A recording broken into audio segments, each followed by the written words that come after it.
appelé présent aujourd'hui au conseil de surveillance, tout simplement parce que à la PHP, certains votent des choses et qu'ils ont été responsables de la fermeture de lits, fermeture d'emploi depuis des décennies, puisque depuis 20 ans cette politique d'austérité existe bien. Donc on est là en physique pour contrer l'ambiance intérieure qu'il pourrait y avoir, aider aussi la secrétaire générale de l'USAP qui se retrouve un peu seule pour contester les décisions à l'intérieur et pour voir les citoyens, toutes les parties, les salariés et les citoyens qui se mobilisent dans l'organisation publique. On est là pour dire qu'on n'est pas d'accord avec eux et les empêcher de ronronner tout simplement là-haut. À tel point qu'ils savent très bien, qu'ils sont tellement courageux vis-à-vis de leurs décisions, qu'ils ne sont même pas là physiquement. Quand ils ont vu tomber la déclaration en préfecture du rassemblement en début de semaine, ils ont décidé de la faire en visio. C'est-à-dire qu'ils sont tellement courageux de ne pas entendre ce qu'on a à leur dire que Hidalgo est peut-être dans sa forteresse de l'autre côté, Martha Hirsch dans son bureau, et les autres, les médecins peut-être sont dans leurs établissements en visio pour tout simplement faire le bilan du Covid. Vous imaginez, c'est même pas le bilan de comment la PHP ne répond pas au Covid dans la situation actuelle. Donc, on va continuer à être là, prendre la parole publiquement, on a informé aussi la presse sur la situation, et surtout continuer à dire qu'on ne lâchera rien. Et il y a une nouvelle date qui est en paysage, c'est le 23, c'est-à-dire vendredi prochain, à l'annonce d'une intersyndicale nationale et régionale, avec une mobilisation, une manifestation. Donc nous on est sur le principe d'aller sur le 23 sur une convergence de la défense du service public, du bien commun, de l'intérêt général. Et donc on prendra certainement la décision. On a déjà déposé là officiellement une grève pour tous les personnels de la PHP pour la semaine prochaine. On en parlera aussi ensemble. C'est que l'idée, puisque notre région nous a sollicité, ça serait de faire un point d'ancrage avant la manifestation, devant quitter cette pétrière, pour intégrer la manifestation qui part de l'Italie. Donc peut-être l'idée serait peut-être de se retrouver à nouveau avec les personnels devant la pitié pour dénoncer la situation et intégrer toute la convergence des luttes au travers de l'emploi, au travers des défenses des lois par rapport à l'assurance chômage et ainsi de suite. Donc on est vraiment dans un processus lourd, on n'arrive pas rien à la CGT. Notre secrétaire général ne participera pas à toute la conférence. La seule chose qu'elle est en train de faire, puisque c'est la seule à avoir eu l'autorisation de rentrer dans notre forteresse, bien sûr fermée, elle est dans une salle à côté, elle va juste faire une introduction et dire ce qu'elle a à dire en tant que CGT, et elle ne participera pas, je dirais, au robot sur la lamentation de la gestion de la PHP et surtout la communication de Martha Hirsch qui se fait passer un peu pour victime, alors c'est un des premiers responsables. Il y a une chose très importante qu'il faut savoir à la PHP, c'est que la particularité du directeur général, c'est qu'il n'est pas nommé par l'agence régionale, mais ça fait qu'il est nommé par les conseils de ministres successifs, donc il en est une directe avec Véran. Mais pire, c'est que Martha Hirsch a été nommé par Sarkozy à l'époque, il a été maintenu dans ses fonctions par Hollande, et maintenant il est sous le coup de Macron. Donc on voit bien qu'il y a une continuité de la politique de santé avec ces réformes. C'est un vendu, comme vous le dites, oui, comme je vous entends le dire. Donc effectivement, on le dénonce, et de son côté médiatique, on n'en veut pas. Son côté où il brosse dans le sens du poil des salariés et des agents de la paix en leur disant vous êtes dans la panade, je vais vous aider. Ça, on n'en veut plus, parce que c'est lui qui est responsable de 3300 emplois supprimés en l'espace de 4 ans. C'est lui qui est responsable de la poursuite de fermeture de lits. Vous avez vu la fermeture, on se bat contre le projet de Richard Beaujon pendant la pandémie. Il continue à vendre son projet de suppression de lits et d'emploi. Il continue sur l'Hôtel-Dieu avec la maire de Paris sur le déclassement de l'Hôtel-Dieu en tant qu'hôpital sanitaire.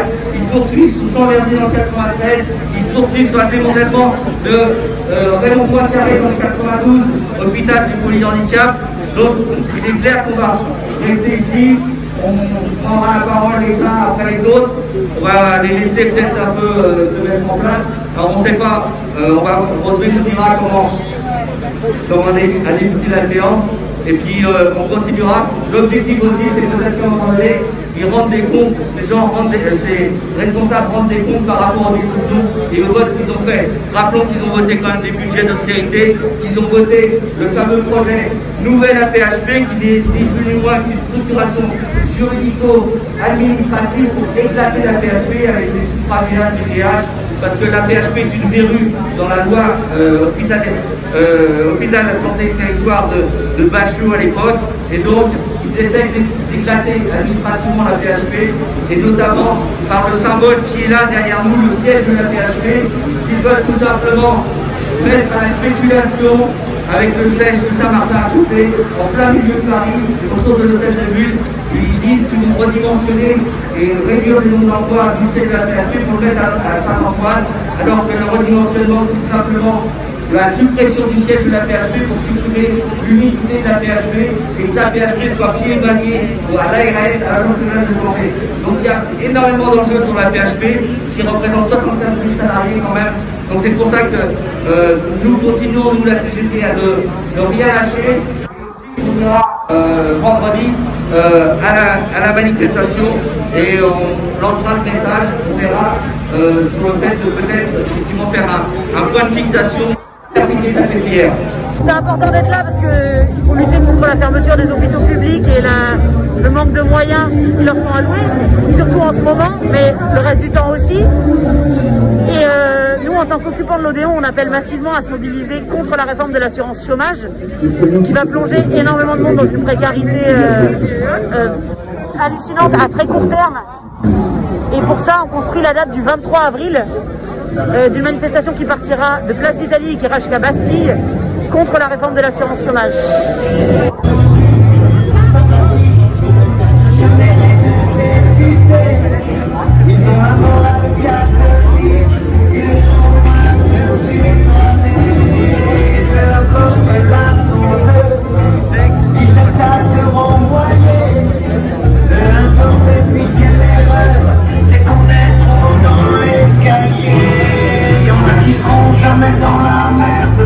Aujourd'hui c'était important d'être là puisque c'est une mobilisation à l'appel des syndicats de la fonction publique hospitalière et notamment en lien avec la mobilisation pour préserver les hôpitaux de proximité que sont Bichat et Beaujon. Aujourd'hui c'est important parce qu'on est quand même dans une crise sanitaire où le service public hospitalier il prend toute sa place et on ne peut pas accepter qu'en période de pandémie on supprime des hôpitaux, on supprime des lits, on supprime des postes de soignants. La santé est un secteur majeur qui est aujourd'hui au cœur des problématiques de ce pays, qu'il faut sortir des logiques marchandes et c'est important de soutenir celles et ceux qui se mobilisent depuis des mois pour exiger un véritable service public hospitalier parce que le fameux quoi qu'il en coûte d'Emmanuel Macron à l'égard de la santé, on pense au fameux Ségur, il n'y a eu aucune annonce, aucune prime, les hospitaliers sont une fois de plus oubliés et on a quand même une enquête aujourd'hui qui révèle qu'en plus dans ce milieu-là les internes sont en première ligne, on a eu un suicide tous les 18 jours depuis le début de l'année dans le secteur hospitalier sur les internes. Donc c'est absolument scandaleux ce qui se passe. Il faut aujourd'hui se mobiliser, défendre les hôpitaux de proximité, demander des moyens pour l'hôpital public et exiger d'en finir avec ces logiques marchandes qui épuisent les hospitaliers, qui remettent en question l'accès aux soins et qui créent des désastres sanitaires tels qu'on a connus aujourd'hui. Alors bonjour, je suis Thierry Marmot, je suis élu du 18e arrondissement, je suis adjoint au maire et je suis venu ici pour soutenir la lutte contre la fermeture des hôpitaux Bichat et Beaujon. Alors fermeture, on nous dit en échange d'un grand hôpital, en ce moment c'est la mode des gros machins, un grand mais avec un petit nombre de lits, moins 400 lits très bientôt effectivement dans nos arrondissements. Et puis aussi pour la banlieue, en gros on fait plus grand mais toujours plus petit pour les malades, plus petit pour les malades pauvres en particulier. C'est des territoires qui ont besoin non pas de moins de lits mais de beaucoup plus de lits vu la crise sanitaire et vu l'état des lieux de ces parties de Paris, de la banlieue parisienne. Donc nous sommes là pour nous mobiliser, le combat ne fait que commencer et on sera là longtemps, très longtemps. C'est un bilan de la situation, de la crise sanitaire, des mesures, des chiffrages. Alors ce qu'on peut dire c'est que globalement on peut dire que la crise pour eux est jugulée parce que les chiffres étaient catastrophiques et que les chiffres sont en train de s'infléchir, mais très lentement moi je trouve. Et par ailleurs, par rapport à ça, au-delà de ça, c'est comme si on ne traitait que les symptômes, mais pas l'ensemble. C'est-à-dire qu'on réagit le dos au mur à chaque fois que ça grimpe, mais on ne met pas des libérènes de réa, des mesures réelles d'embauche, des mesures réelles d'attractivité, réduire au maximum les effets sur le personnel. Ce sont toujours les mêmes qui ont droit à être mobilisés sans qu'il y ait une véritable reconnaissance. Et les agents, ça, ils en peuvent plus.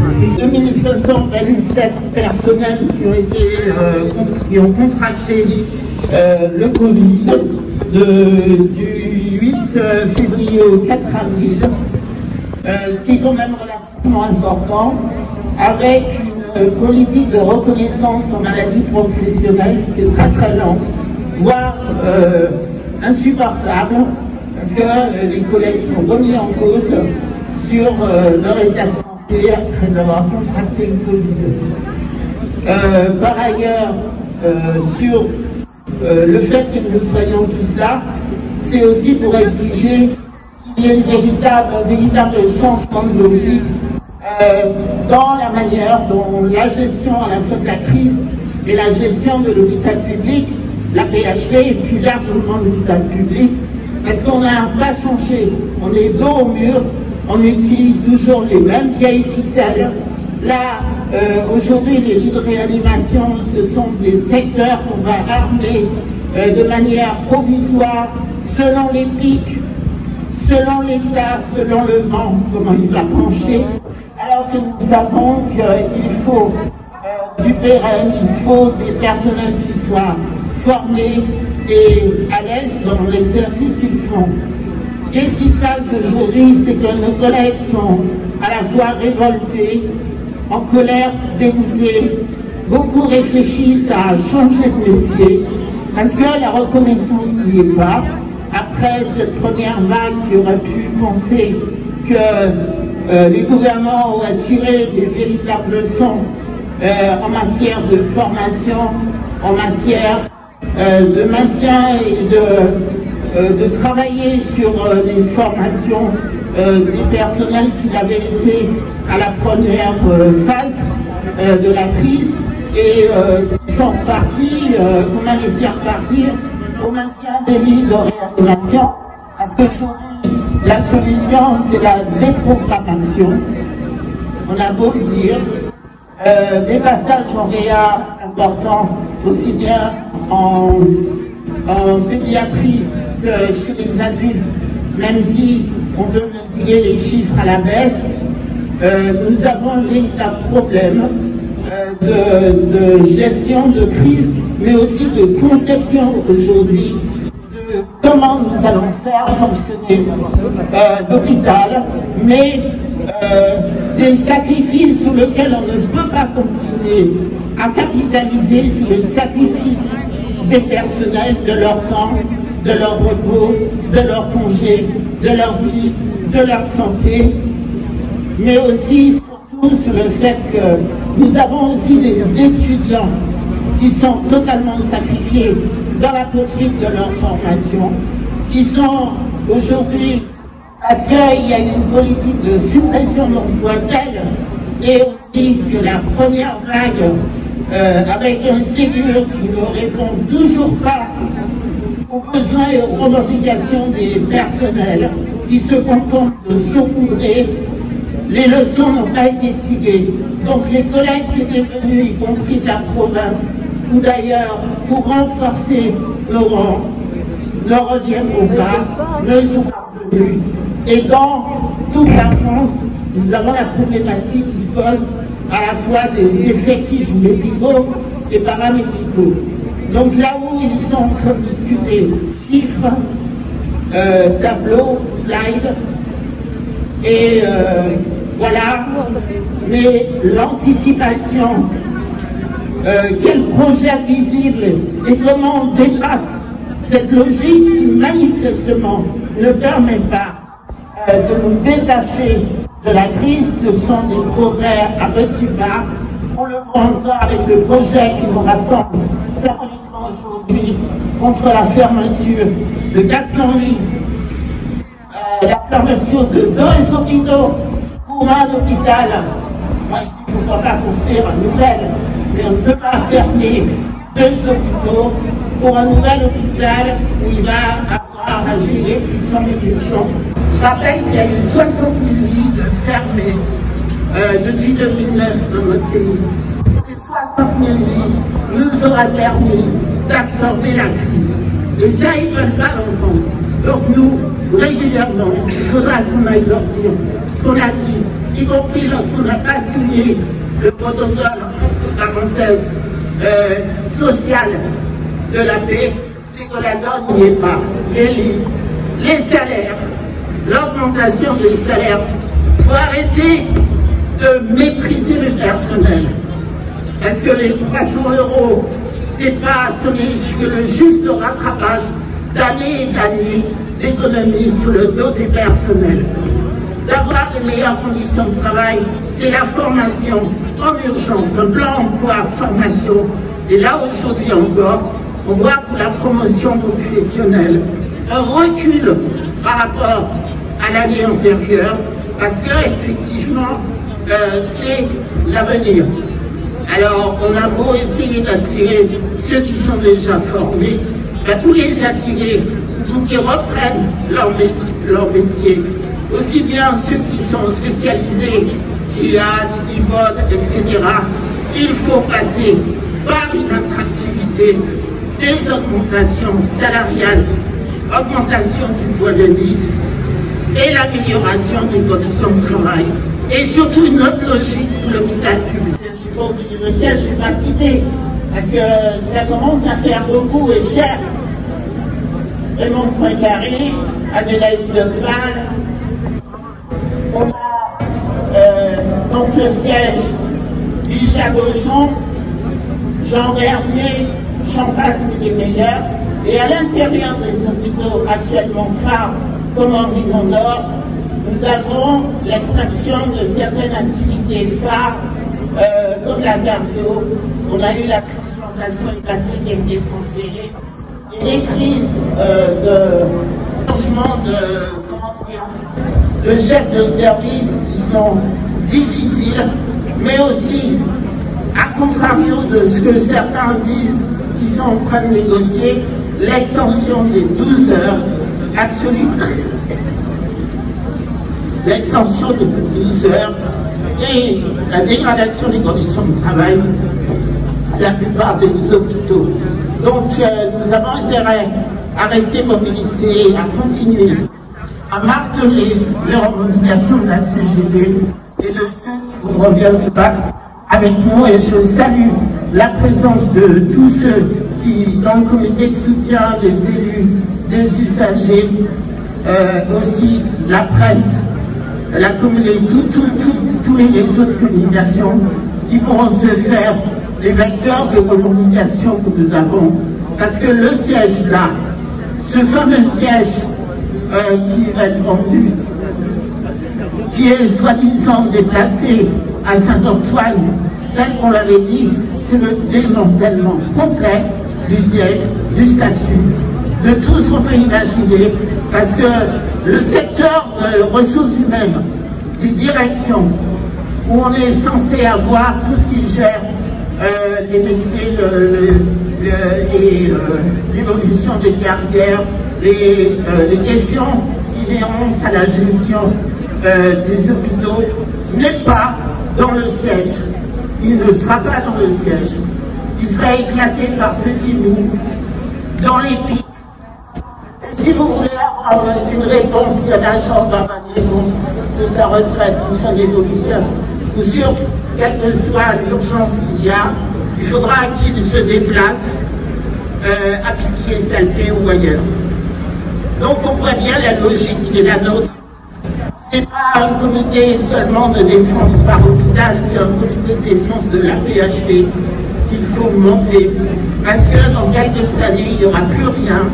La feuille de route qui a été donnée au directeur général, et j'ai pu le vérifier dans le rapport, le dernier rapport de la Cour des comptes, c'est eux qui ont donné les injonctions pour toutes les restructurations, l'OTT et un certain nombre de mesures qui détruisent aujourd'hui la PHP. Alors ceux qui aujourd'hui lui font la peau ou lui font des procès, on peut dire que c'est les mêmes qui là-haut, quand on était en train de siéger, signaient à deux mains toutes les restructurations, tous les coûts qui ont été donnés à la PHP et les suppressions d'emplois. Donc aujourd'hui, ça serait bien, c'est bien qu'ils se réveillent, mais on est en train de payer très cher ce que nous, à la CGT, notre organisation, on a toujours scandé au sein de ce conseil et ailleurs. Je vous propose, si vous en êtes d'accord pour les secrétaires syndicats, de voter comme décision que le 23, on se retrouve tous l'Assemblée devant Pitié-Salpêtrière, puisqu'on avait pris la décision lors de la dernière CE, rappelez-vous, de s'inscrire dans les vendredis de la colère, de venir aujourd'hui. Il y avait Yann Gutier qui nous avait parlé du 23. Le 23 est concrétisé confédéralement. Je vous propose qu'on vote tous ici le principe d'être devant la Pitié-Salpêtrière à 14h vendredi prochain. Le préavis de grève a été déposé sans qu'on vous fasse prendre la décision parce qu'il fallait 5 jours francs. Donc aujourd'hui aurait été limite. Donc on vous propose de tous se retrouver vendredi devant la Pitié-Salpêtrière. Et de ce que j'ai entendu, je ne sais pas si Mireille le dira, je pense qu'elle le dira, donc l'URIF nous avait sollicité en disant est-ce que vous y serez, puisque c'est sur le début du parcours. On a été sollicité, on a eu un échange avec la Fédé, donc l'idée ça serait celle-là, c'est qu'on partirait au moins la paix, mais on sait peut-être plus, devant Pitié-Salpêtrière, qui est hautement symbolique, puisqu'au-delà du premier CHU de France, bah, c'est l'établissement le plus gros de France, Pitié-Salpêtrière, donc on soit tous, on part par là.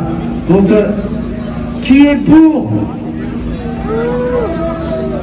Qui s'abstient? Qui vote contre? On se retrouvera donc vendredi. Juste quand même une aparté sur le fameux contrat qui voudrait faire signer aux agents de la fonction publique de 20 heures supplémentaires. C'est quand même assez fort quand même, un forfait, un contrat forfaitisé. C'est quand même fort dans la fonction publique qu'on fasse voter un contrat de 20 heures supplémentaires, ce qui représente 5 heures supplémentaires par semaine. Si vous regardez bien, dans la loi de l'OARTT d'Aubry, qui n'est pas la loi des 35 heures, puisqu'il y a des entreprises qui ne sont pas en 35 heures, les gens n'ont pas de RTT. Bah, tout simplement, ces gens-là, ils ont 35 heures de travail. Ils doivent faire 39 heures de travail, ils sont payés de la 35e à la 39e heure en heures supplémentaires majorées. Et dans certaines branches, c'est même 50%. Ce que veut nous faire Hirsch. C'est-à-dire que tous les salariés qui vont accepter ça, et bien tout simplement, ils auront pu réellement les 35 heures, ils seront revenus même en 40 heures, c'est-à-dire avant 81, puisque rappelez-vous quand même que dans l'histoire, en 45, on a gagné 40 heures payé 48, puisque les gens étaient en 48 heures. Il a fallu attendre 81 pour avoir 40 heures pour 39, et que maintenant, eh ben, on reviendrait en arrière, c'est-à-dire que M. Hirsch fait ce qu'on aime bien, c'est-à-dire qu'il fait ce que le gouvernement aime bien faire, c'est que des fois on propose des trucs qui sont des grands bons en avant, et qu'en avant sont des grands bons en arrière. Donc il est important aussi de combattre ça et de l'expliquer aux collègues que tant qu'on fera des heures supplémentaires, on n'aura pas d'emploi. Tant qu'on continuera à mettre des comptes sur des comptes épargne-temps les jours, on n'aura pas d'emploi. Il faut mieux se battre pour l'emploi parce que les conditions de travail, à la sortie de la crise Covid, elles seront toujours là et l'emploi ne sera pas là. Et que chaque temps supplémentaire qu'on fait, c'est autant d'emplois que Hirsch ne créera pas.